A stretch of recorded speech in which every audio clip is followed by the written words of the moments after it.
నీ ప్రతి కోరిక తీరాలని ఎవరిని ప్రాధేయపడినా, ఎవరికి చెప్పినా, నువ్వు అనుమానపడినా జరగదు. నీ కోరిక తీరాలంటే నీ కోరికను ఓ పేపర్లో రాయి. నువ్వు కోరుకున్న కోరిక ఏమిటో వాటికి రూపం అనగా ఫోటో ఉండాలి. ఎప్పుడు కావాలో సమయం కూడా రాయాలి.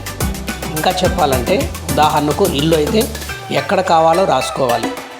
ఉద్యోగం అయినా సరే, నీ కోరికకు నువ్వు ఏ ప్రయత్నం చేయాలో ఆలోచించు. అదే ధ్యానం అవుతుంది. ఆ ధ్యానం ద్వారా అన్నీ సిద్ధిస్తాయి. నీ కోరికకు రోజు ఎంత సమయం వెచ్చిస్తున్నావు?